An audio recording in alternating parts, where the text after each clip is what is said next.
Assalamualaikum warahmatullahi wabarakatuh. Selamat pagi rekan-rekan, berjumpa kembali dengan saya Udi Wiono selaku pemandu presentasi dari kelompok 1 di mata kuliah Manajemen Risiko. Tema presentasi dari kelompok kami yaitu Risiko Cash on Delivery dalam transaksi e-commerce. Untuk mempersingkat waktu, saya akan memperkenalkan para narasumber yang menjadi perwakilan kelompok 1. Narasumber yang pertama akan disampaikan oleh Mbak Hilda Pratiwi, kemudian dilanjutkan dengan narasi kedua yang akan disampaikan oleh Mbak Diah Ayu Puspitasari. Selanjutnya narasumber ketiga ada Kak Lintang Lazara Lilatra, dilanjutkan dengan pemateri keempat oleh Ibu Mia Parida Aliami, dan ditutup dalam kesimpulan oleh Mbak Ida Ayu Putu Vernitasari. Baik, untuk mempersingkat waktu, saya persilahkan kepada Mbak Hilda Pratiwi untuk membuka presentasi dari kelompok 1. Waktu dan tempat saya persilahkan. Terima kasih. Baiklah, selanjutnya latar belakang. Manajemen risiko adalah langkah-langkah untuk mengendalikan risiko bisnis. Studi dimulai setelah Perang Dunia II. Konsep asuransi pasar berkembang pada tahun 1950-an, terutama di bidang keuangan. Regulasi risiko internasional dibuat pada tahun 1980-an. Dalam e-commerce, pemahaman manajemen risiko memungkinkan pelaku mengelola risiko dengan efektif. Adapun rumusan masalahnya adalah bagaimana pelaku e-commerce mengendalikan risiko di tengah ketidakpastian ekonomi seperti saat ini. Berikut ini adalah hasil dari penelitian. Yang pertama, pengertian manajemen risiko yaitu serangkaian prosedur untuk mengidentifikasi, mengukur, memantau, dan mengendalikan risiko-risiko dalam kegiatan usaha perusahaan. Yang kedua, terdapat 4 klasifikasi risiko yaitu speculative risk, pure risk, risiko fisik, dan risiko ekonomi. Yang ketiga yaitu identifikasi dan pengukuran risiko, yaitu proses mengidentifikasi potensi, ancaman, atau ketidakpastian yang dapat mempengaruhi dari tujuan organisasi. Dan yang kedua yaitu proses mengukur dan mengevaluasi potensi kerugian atau ketidakpastian.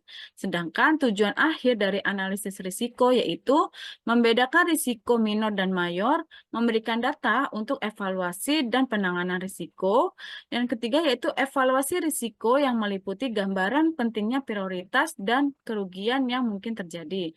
Sedangkan pola pendekatan dalam manajemen risiko yaitu suatu organisasi yang sedang mengembangkan sistem informasi perlu melakukan analisis risiko sebagai langkah pertama.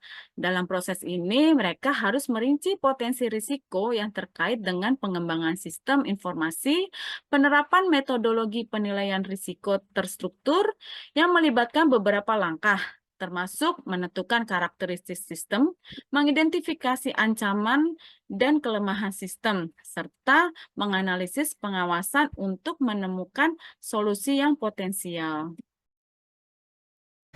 Studi kasus. Presentasi ini membahas konsep manajemen risiko dalam bisnis e-commerce dengan fokus pada analisis manajemen risiko operasional dalam e-commerce atau studi kasus pada UMKM fashion. 3 tahap utama yaitu identifikasi, pengukuran, dan analisis risiko.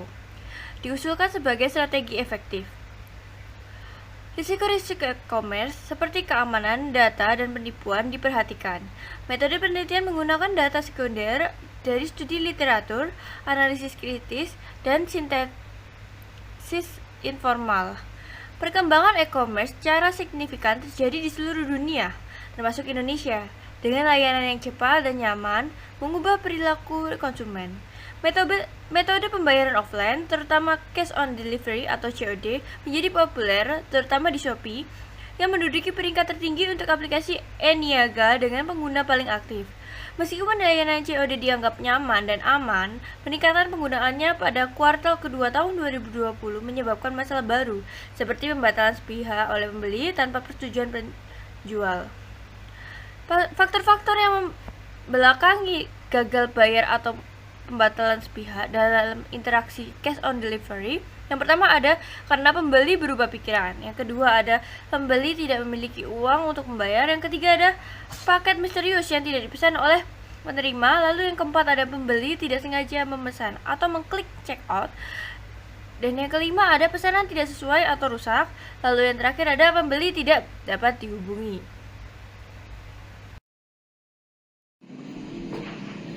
Resiko metode pembayaran COD, pertama kerugian tenaga. Pembatalan sepihak oleh pembeli menyebabkan kerugian penjual karena tenaga yang diinvestasikan dalam proses penerimaan pesanan menjadi sia-sia. Kedua, kerugian finansial. Penjual mengalami kerugian secara finansial karena produk yang ia kirim tidak jadi terjual. Ketiga, kerugian waktu. Pembatalan sepihak yang dilakukan oleh pembeli telah menghabiskan waktu saat pengemasan, pengiriman, dan pengembalian pesanan.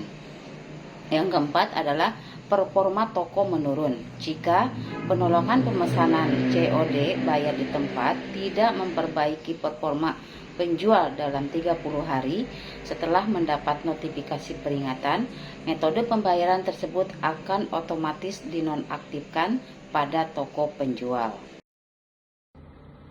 Terima kasih Kak Mia. Selanjutnya adalah kesimpulan dan rekomendasi. Kesimpulan, penelitian menunjukkan bahwa pembatalan sepihak dalam bertransaksi cash on delivery di Shopee disebabkan oleh perubahan pikiran pembeli, keterbatasan dana, kesalahan pemesanan, ketidakresponsifan, dan ketidaksesuaian pesanan. Shopee perlu meningkatkan pengendalian risiko untuk membangun kepercayaan penjual dan perbaiki fitur pembayaran di pengiriman. Diperlukan sanksi lebih tegas terhadap pelanggan yang melakukan pembatalan sepihak. Selanjutnya adalah rekomendasi. Bagi marketplace Shopee, diharapkan untuk bisa membuat kebijakan yang lebih baik lagi terkait metode pembayaran cash on delivery. Bagi penjual harus mampu memperhitungkan risiko dan keuntungan yang didapat jika mengaktifkan fitur cash on delivery. Demikian presentasi dari kelompok kami. Terima kasih banyak.